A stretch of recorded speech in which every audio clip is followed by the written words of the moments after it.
Saudi-Pakistan Mutual Defense Pact that happened immediately after Israel's attack on Qatar, would you also speculate that it may have been the result of this?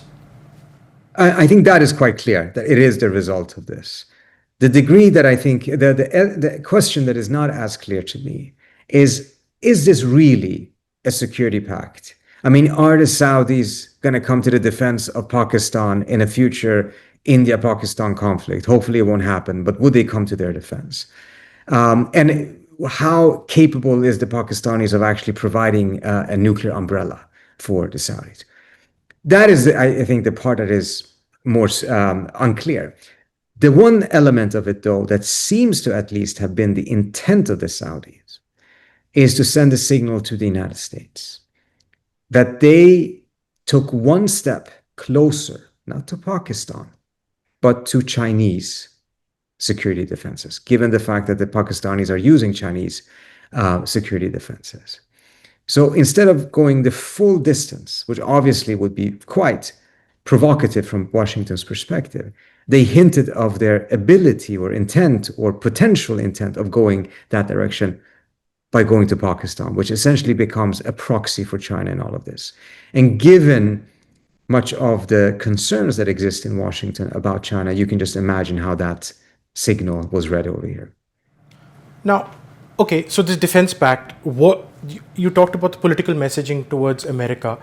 In real terms, though, where is this more targeted towards? Is this targeted towards Houthi aggression, towards Iranian aggression, or towards a possible Israeli aggression? Out of these three, what would you give more weight to?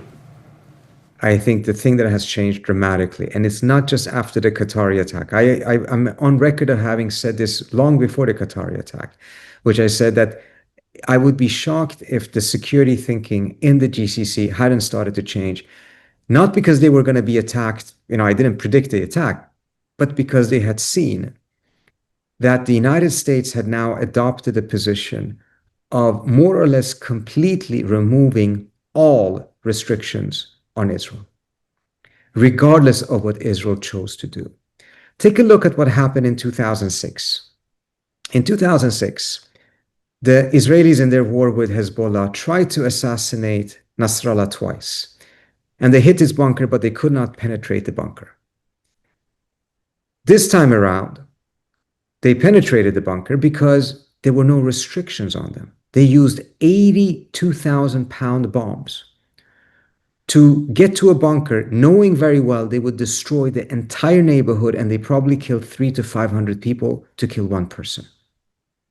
In the past, the US would never have allowed this. In fact, in 2004, when the Israelis assassinated the founder of Hamas, Sheikh Yassin, the Israelis killed 9 of his family members.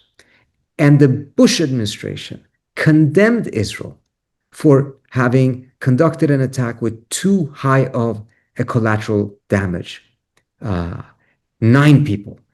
When the Israelis now killed Nasrallah, they killed 300 to 500 people. The Biden administration issued a written congratulations to the Israelis. So you have a scenario here in which all of the restrictions on the Israelis from the American standpoint have more or less been lifted. And an Israel that is more than willing than ever before to break all kinds of norms.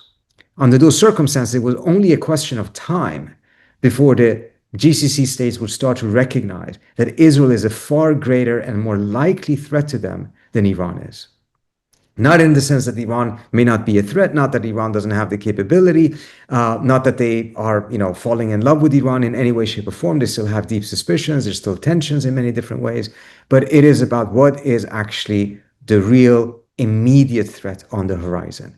Whereas that clearly was Iran 4 years ago. At this point, I think it's clearly Israel.